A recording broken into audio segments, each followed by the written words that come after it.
off of this place yet. We're not going to bring Ruth out until we do. My name is Moises. It is my pleasure to be here with you on Sunday morning.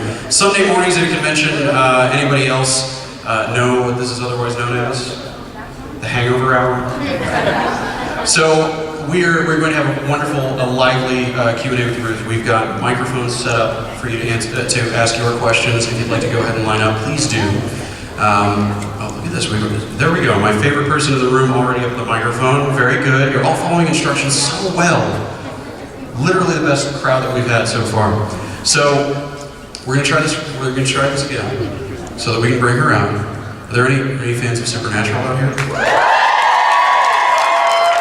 Ready to see the Mega Witch who wanted to form a Megacon at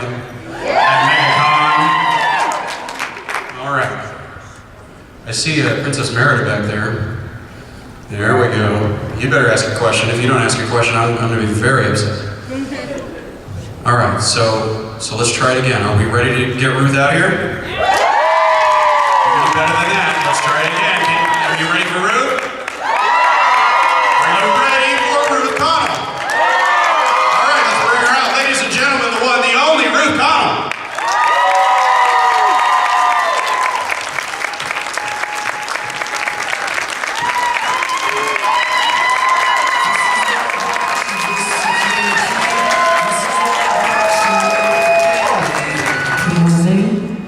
How are you? Hi. Hi. Thanks for getting out your beds. I barely managed. Yeah. So nice to be here. And How has everyone been treating you? terribly. Terrible. Very unfortunate. I know. People just catering to my every whim.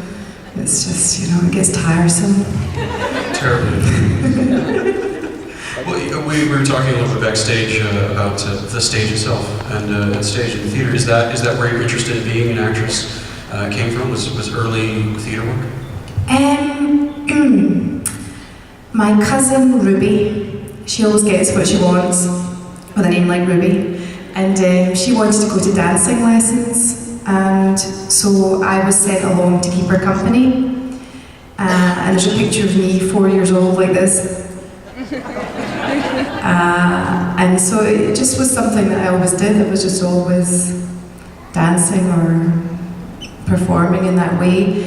And really, around about the age of about 9, I think it was 9 or 10, I really thought to myself, if I could be like Judi Dench or really play some meaningful role, my life there would have been a purpose to my life.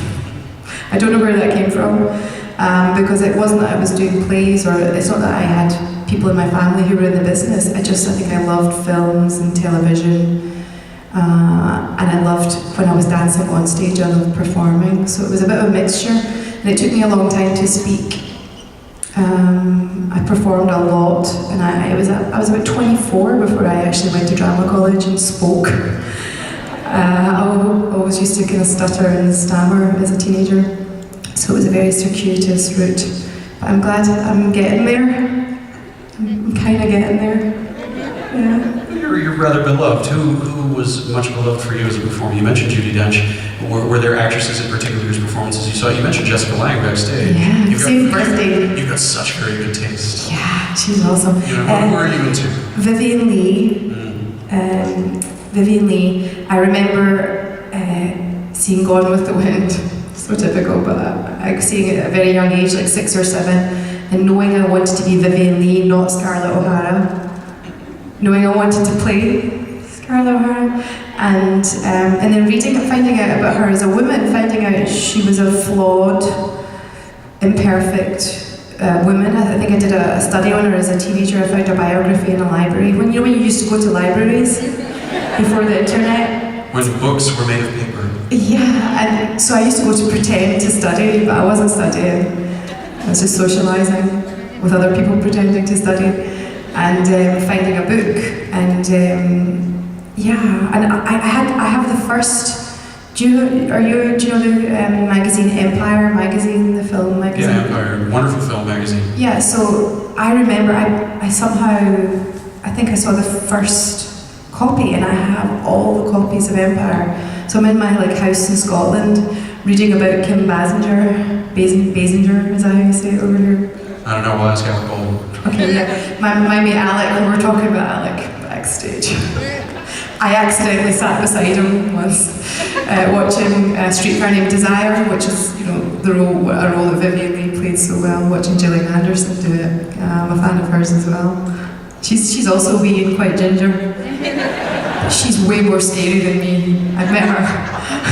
She's terrifying. I love that you were such a fan of the movies that you had. For me, for the longest time, Empire was the premier movie magazine. I mean, they covered everything. There were the beautiful photos, there were the wonderful in-depth interviews and everything. So you devour it. this was your scripture. This was the world that you wanted to live in. Yeah, and people thought I was mad. My maths teacher. We say maths in Scotland. You guys say math. I say maths. I remember him taking me into his office and telling me I was quite a clever little thing when I put my mind to it, but my head was full of stuff and nonsense. Why was I taking time off to do singing lessons when I should be studying Latin? And now I wish I had studied Latin more.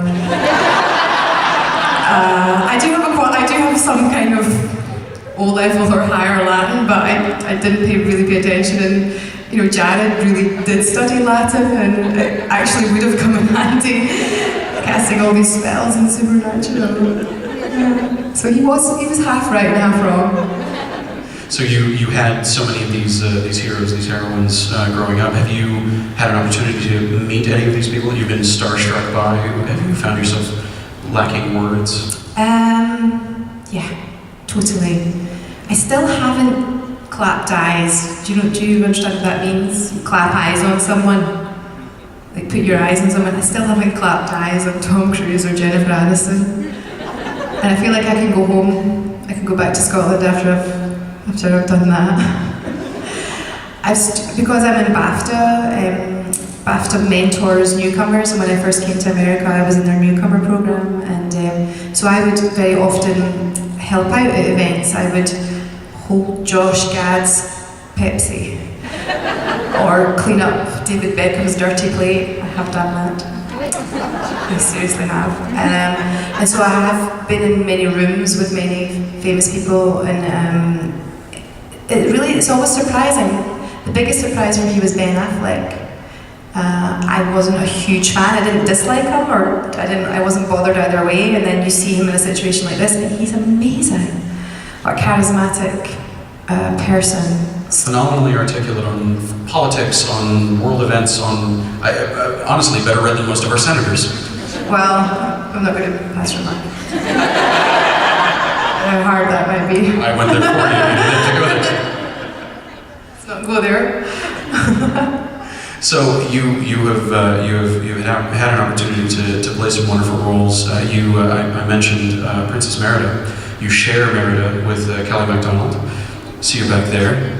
She's resting. She's not going to stand to ask a question. She'll get up to the microphone eventually. What was coming to share that role with Kelly? How did that come to you? So my first year in America, I came out here. My last year in London, I got a series regular in a show, a movie, an advertising campaign, and I was on hold for quite a big part in Doctor Who. And all four things went to shit.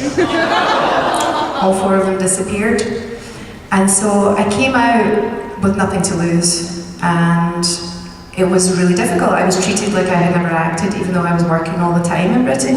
It was like I'd never done anything because I wasn't in Downton Abbey.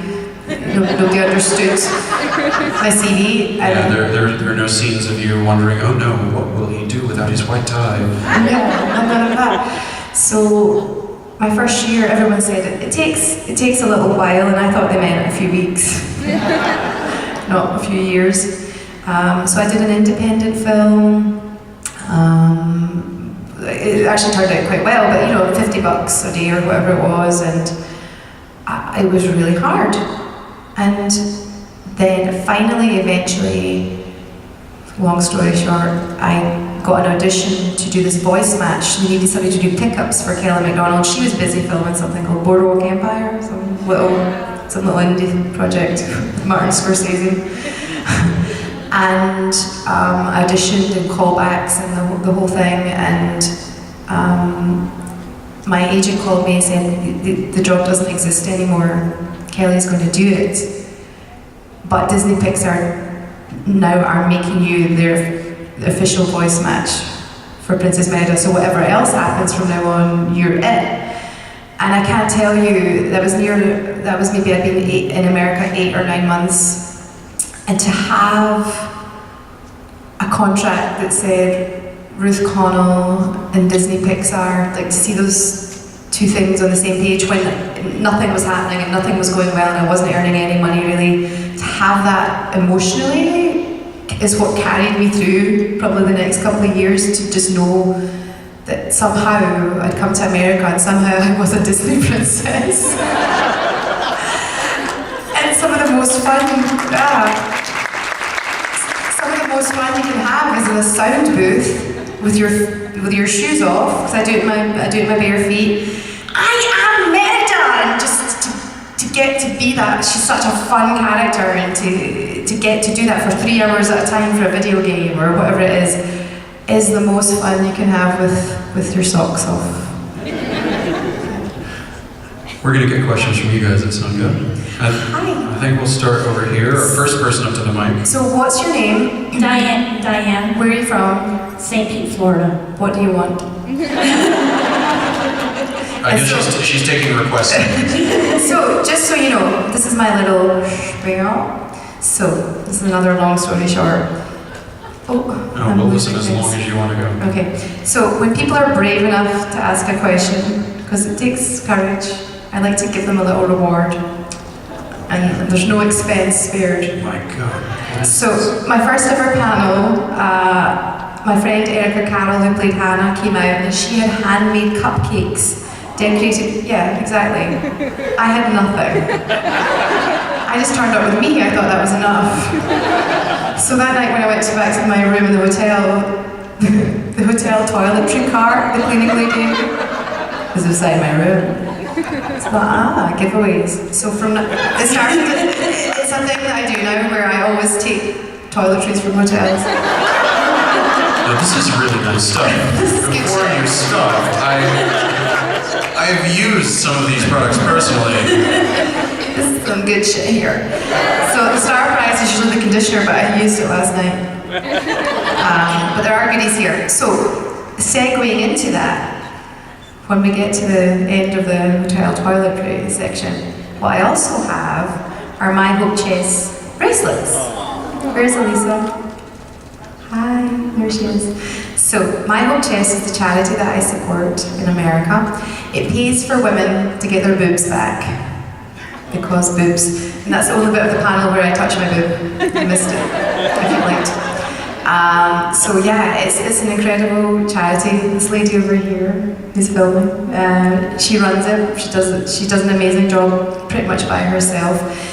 A lot of women in America find themselves underinsured or uninsured, and they go through treatment for breast cancer. And it can be, for a lot of women, a big part of the healing process to have reconstruction. And I can't imagine being in the position, being bankrupt, essentially, from treatment and not being able to do that final stage. So My Hope Chess does a really important job, I think. So the other segue from that is, in the vendor's room I have pins, V-Club pins. And later on you're all going to do a dance, you're all going to be inaugurated into the V-Club Megacon, whether you like it or not. So I bought these pins. So if you pledge $10 on the My Hope Chess website, myhopechess.org, if you pledge $10 or $5, whatever you can afford, the price of a really expensive coffee, come to the vendor's room, show me your receipt on your phone, and I will give you this V-Club pin that's beautifully designed. I'm sure you can agree it's very tastefully done. Yeah. There we go, we can see it on the cameras.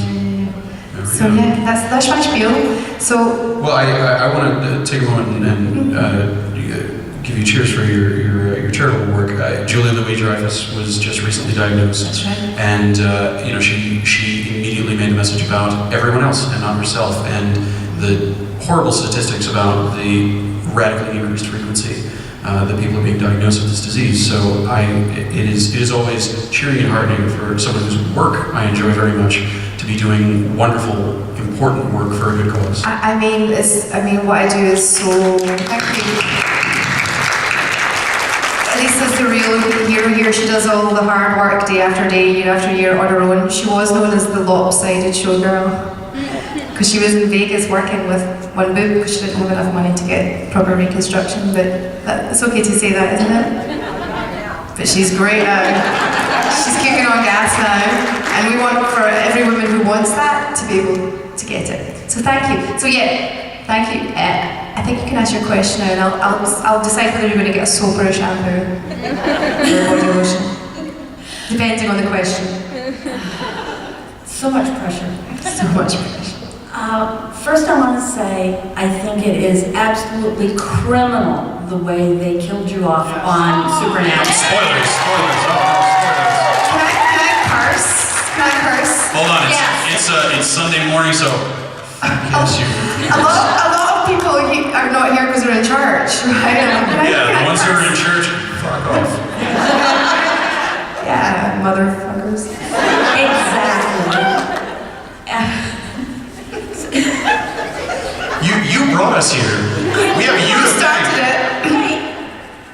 I was almost late, so I just wanted to say that I really, really hate that they killed off Rowena and how they killed her because you deserve so much better.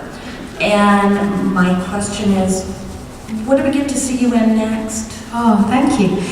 So I have a film coming out called For the Love of George about my friend, a woman's obsession with George Clooney, my friend Nadia. There is a chance his tequila company is involved, Casamigos. We're hoping still for some involvement from the big G. I would be thrilled about the involvement of tequila company. I'm pretty stoked. I'm pretty stoked about that. So that's coming out soon. And on iTunes and Amazon just now in a film called Harakiri, which I'm really proud of. My friend, he's from Miami. Excuse me, I'm getting overcold. My friend Henry Alberto, young Latino filmmaker. It's a beautiful indie movie about happens to be two boys who it's about their relationship, and my friend Henry is so clever. He's so beyond this is gay, this is straight, whatever it's about. It's a love story, and I'm really proud to be in that movie. And I've also been a pilot. My good friend Georgia Dolens, whose dad you might know, he was in a little band called the Monkeys or something.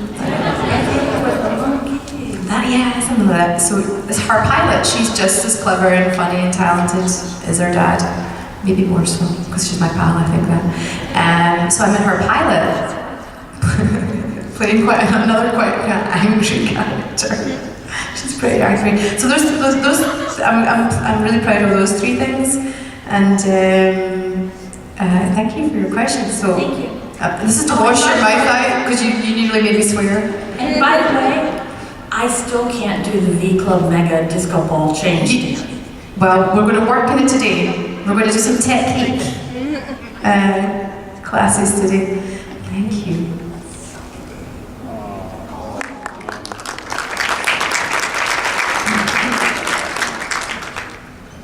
All right, we'll go right here, Mr. Glittery Shirt. Oh, I like your shirt, sir. There. My friends over there, they made them. Very fancy.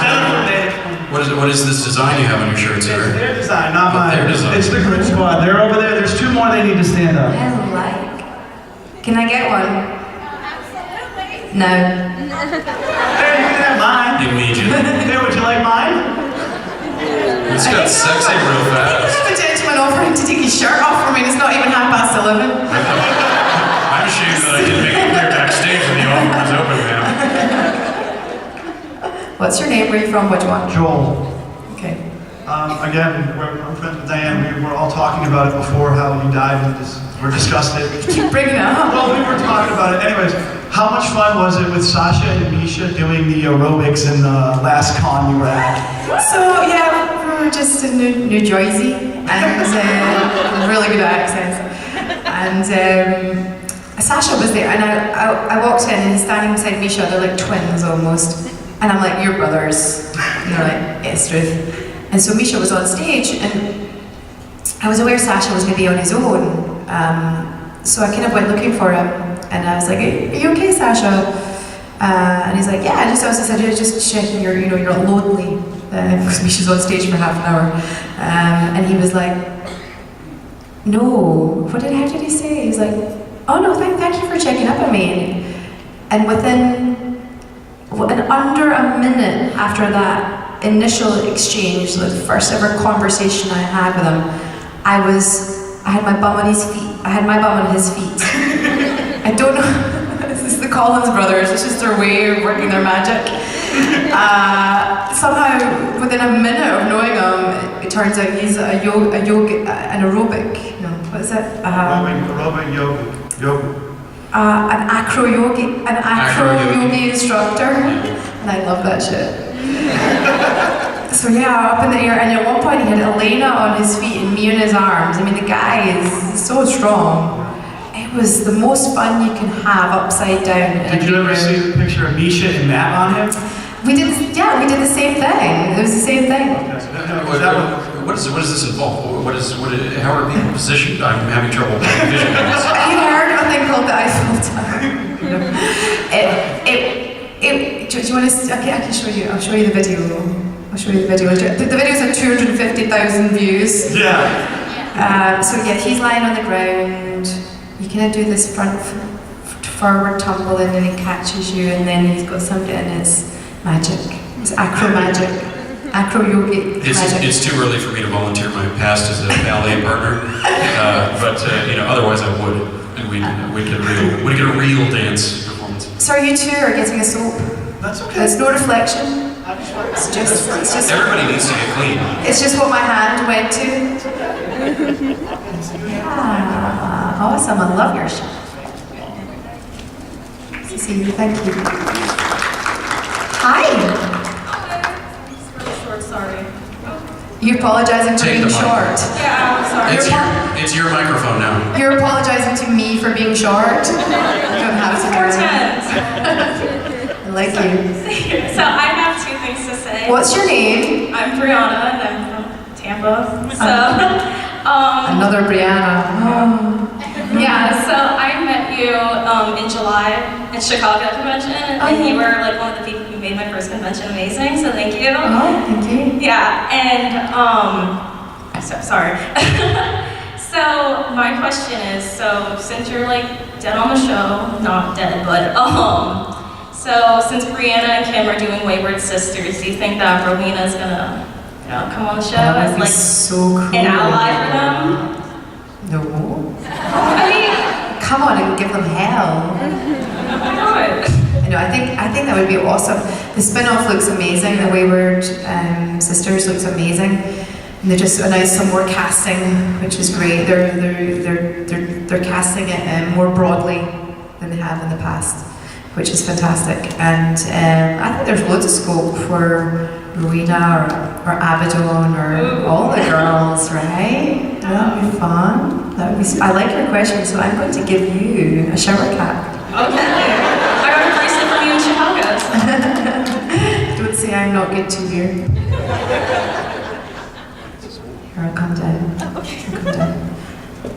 Try not to fall down the stairs. Oh, you've got lighted swing on. I just tripped over my own foot. I made it down the stairs and then tripped over my own foot down here. Thank you. I love your t-shirt. Loud and Swain is the house band.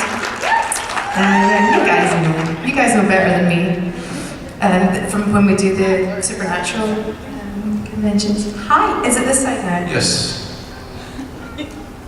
Hi, I'm Jamie. So this is a completely unrelated question from like Supernatural. I just wanted to know, since it's like pretty much Halloween right now, if you're going to be going as anybody for Halloween. Okay, so Halloween is the one night of the year I don't dress up as a witch. I close the door. I'm currently living in West Hollywood, which has the biggest ever Halloween parade. I close my door, turn the lights out and go to bed early. I'm like, I have to do this like all year round. This is my night off. And even growing up, I was a little bit scared of Halloween and stuff. We have a thing called Guy Fawkes in Britain on the 5th of November where we set off fireworks and we kind of tie in the two holidays. But I was always a bit like, it's All Hallows Eve, and I believe in souls, and I believe in spirits and everything, so I'm not the biggest celebrator of Halloween, believe it or not. I'm a bit wary of it, a bit scared of it. What are you going to dress up as? I'm going as Sam Winchester. Oh, Sam! I was going to curse again. Sam fucking Winchester. There was an outtake this year. There's a bit when Jared walked off camera, and he did it in such a masculine way. I turned around to camera and went, God, I'm so fucking Winchester. And they didn't make the gag reel. I was disappointed. So you're going to get a massage bar. How excited are you? On a scale of 1 to 10? 2.5.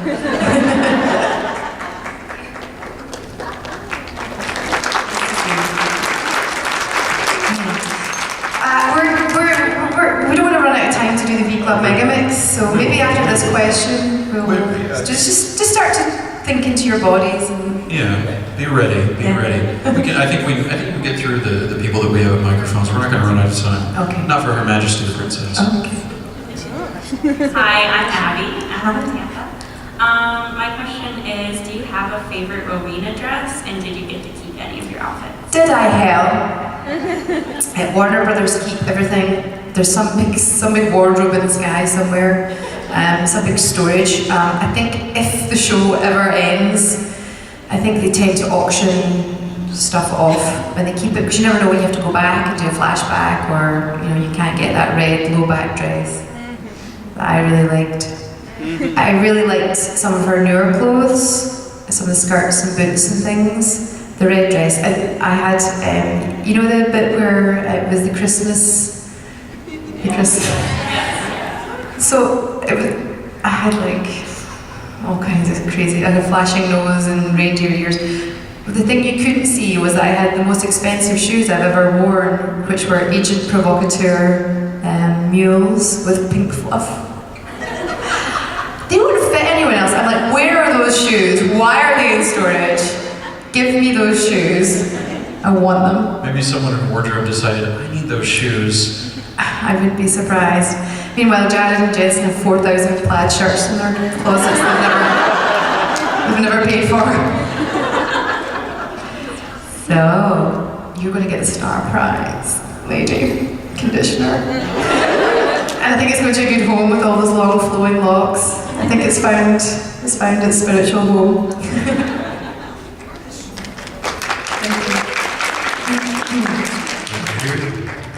Good evening. Hi there, I'm Jill Hi. from Orlando. I was just a supernatural question. Did Jared and Jensen ever pull a prank on you? Everyone take a drink.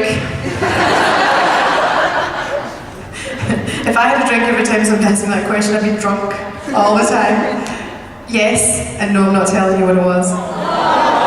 But it did involve lube. That's not a lie. Would you like my home checks bracelet? Would you like one of these? Yeah, no, it's a sign of love and affection when they prank you. And the nastier the prank, the more they love you, so they've done some mean shit to Misha.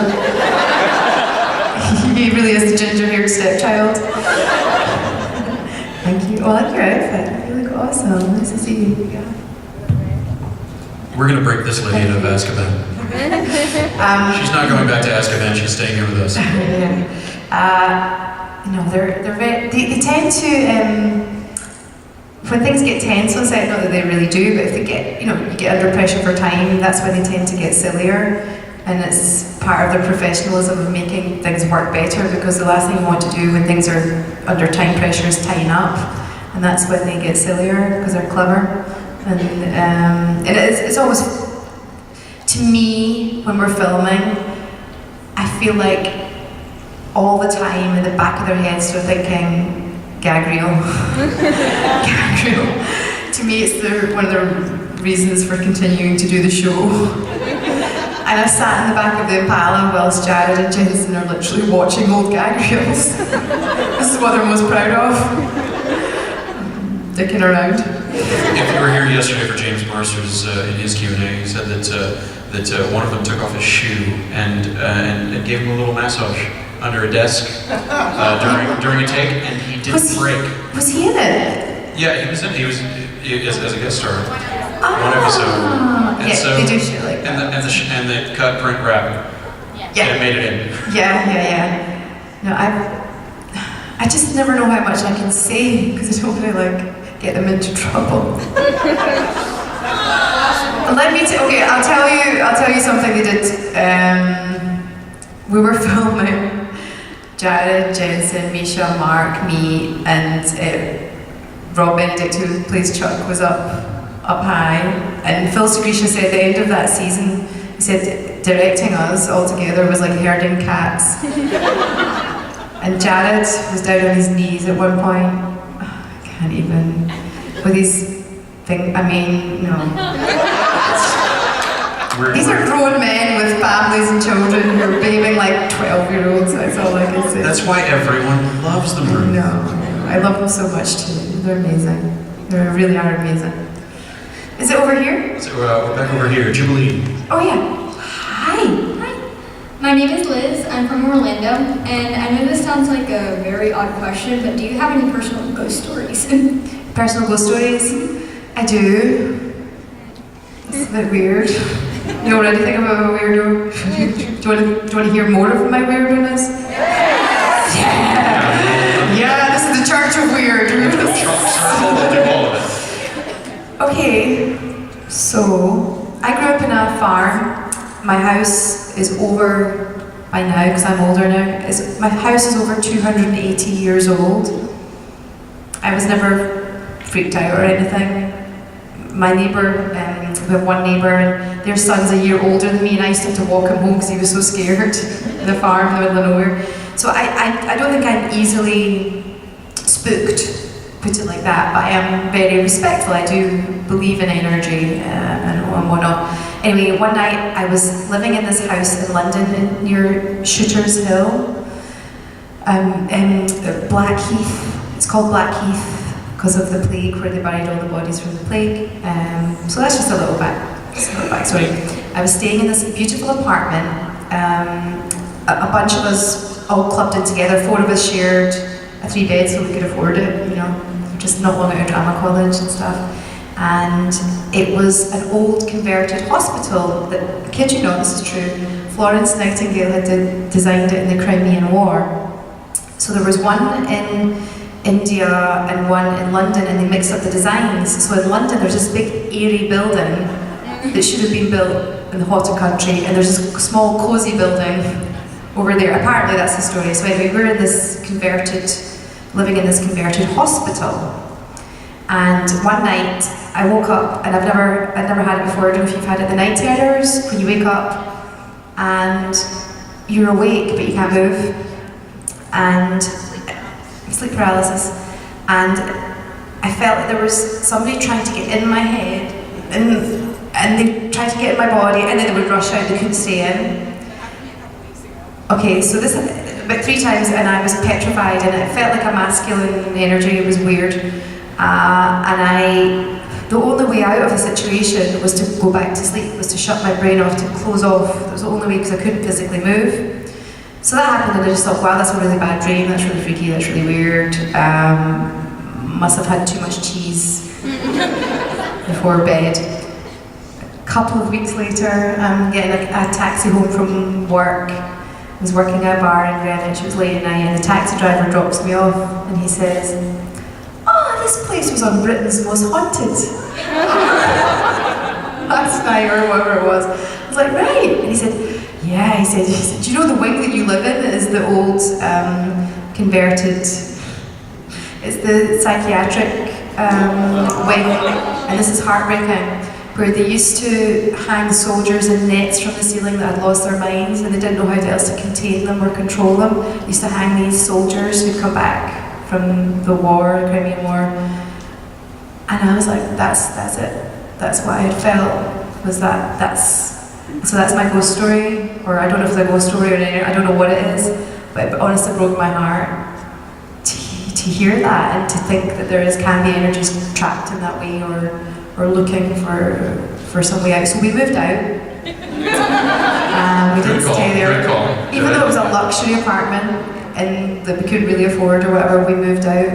It just didn't feel like we were meant to be there. So yeah, that's my ghost. If you didn't believe in ghosts before, hopefully you do now. Yeah. So you're going to get a moisture infusion facial bar soap.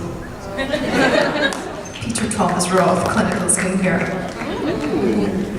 You look so cool. Look at this. It's so smart. That's awesome. Did you make this? It's awesome. Well done. Nice to see you. Thank you.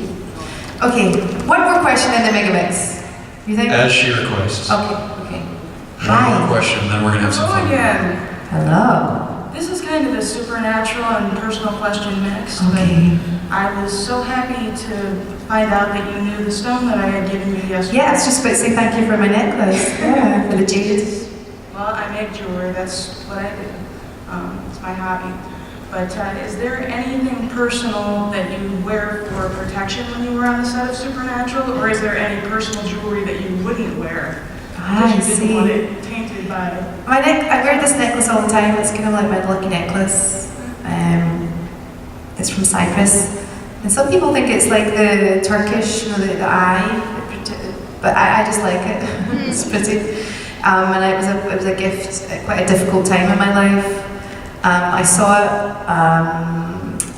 I was kind of recovering from something, and I saw it in the shop in Cyprus. And I said to my mum the next day, "Could we maybe go back and just sort of like look at that necklace?" And she was like, "No, we've not got time." And I was like, oh, "Okay." And then at Christmas, when I opened up my presents, she'd gone back, so she didn't want me to go back and see that it was gone. So I wear that all the time for my mum. And that's also for my mum from my 21st or my 18th.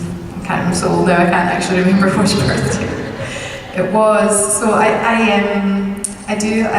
love things that have sentimental value. I never think there's any harm in wearing things or putting some salt or whatever. I think there's not any harm. But honestly, when we're on set,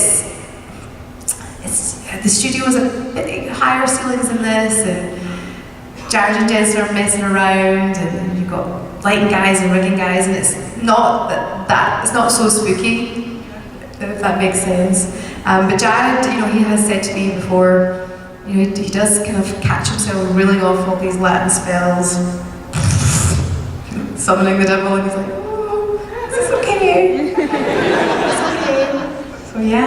So yeah, I would like to give you then my Hope Chest bracelet. Would you like that? Seeing as how you're a jewellery person. And now you're all going to have to get up on your feet. You're all going to have to stand up. Thank you so much. Thank you.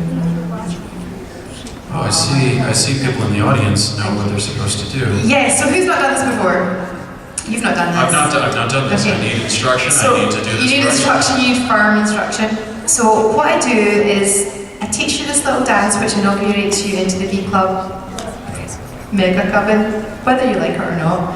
And what I do is I video it and I stream it to like 200,000 people.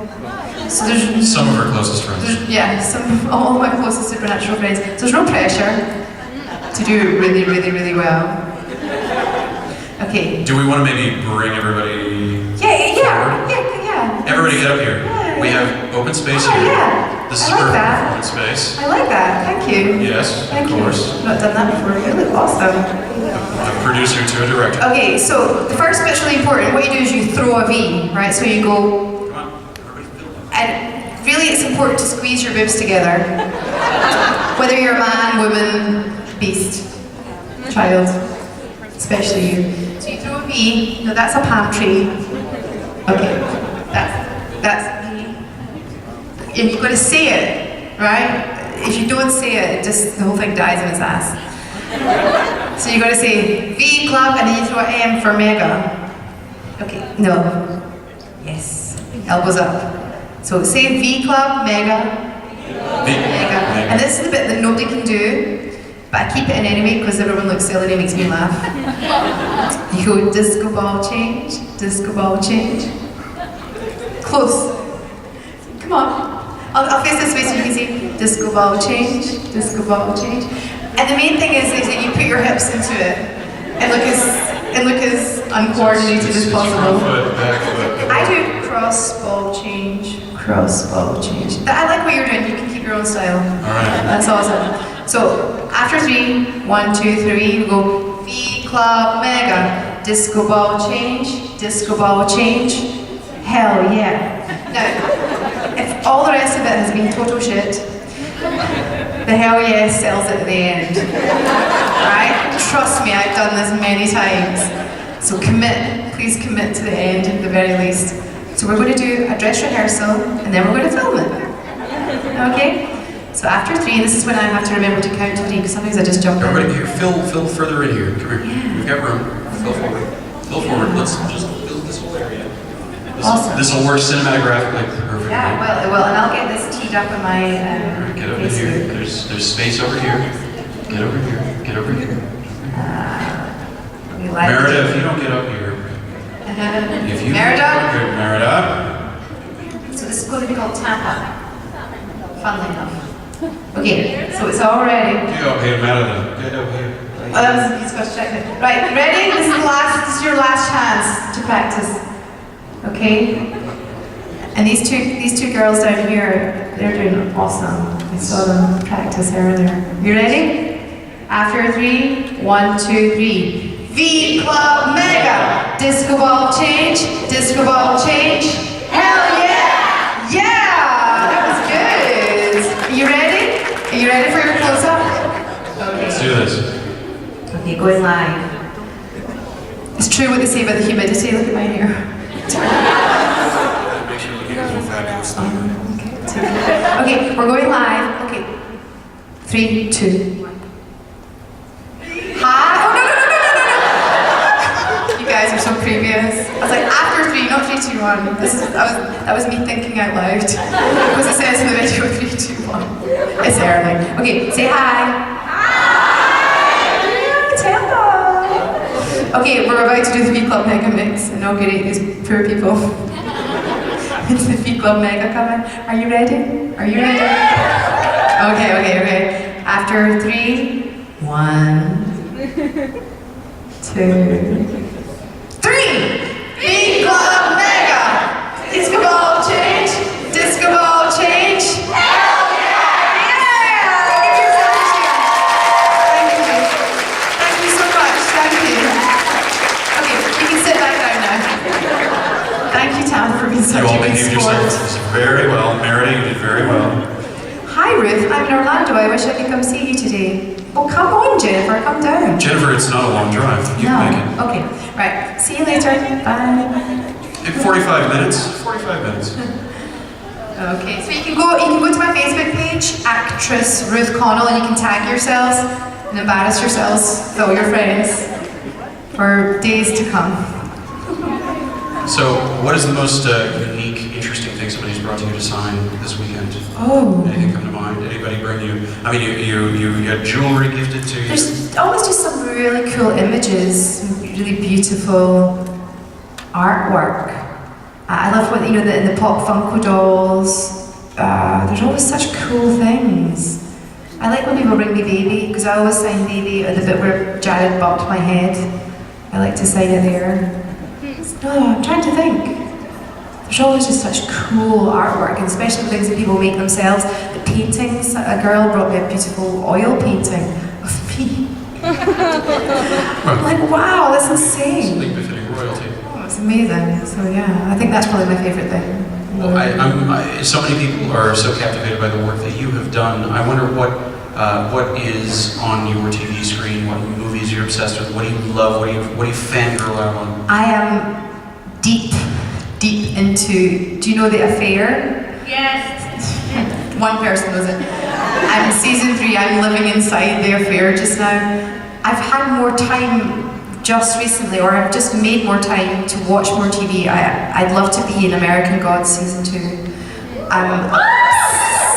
People should let Neil Gaiman know.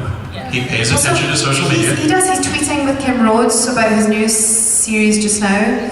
I should pick up on that. I'm obsessed with The Handmaid's Tale. I think it's probably the most important piece of television. We need to get you to the Toronto show so that you can meet Margaret Atwood. She's I would love to meet Yeah, her. I'm gonna make that happen. I don't care if your manager doesn't want it to happen. It's gonna happen.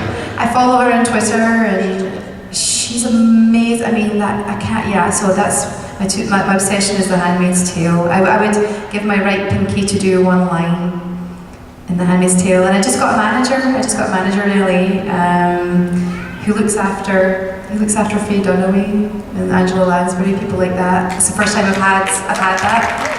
And, Nice to have somebody managing the legend of the making. well, I'm getting there. And anyway, I told him I'd give my right pinky to do one line in The Handmaid's Tale season 2, and he's like, come on, Ruth, let's go for 2 lines. Let's go for a bit more. So many good things. What about you guys, apart from Supernatural, of course? What else? What are you guys into? Vampire Diaries. And the originals. The original, yeah. I just met Ian Somerhalder. Name drop. That man's natural state is smoldering. I know. He's so nice. My nickname for him is Smolderholder. Smolderholder. That's a good name for him. He's so freaking nice. Well, you are so freaking nice and absolutely delightful. The electricity that I see crackling among your fans when they walk up to your table. You're at your table the rest of the day. Yeah. So come see her. Yeah. You know, contribute some money to a good cause. Get rewarded for it with delightful gifts. Mm-hmm. Shall we get one more round of applause for our favorite Oh, pitch? am I done? All right, Megacon. One more time. Come on. Let's really blow Ruth out. Yes. Thank you so much. Thank you. That's really fun. Thank you very much. All right. So if you don't go see her, I'm going to be very upset. Okay.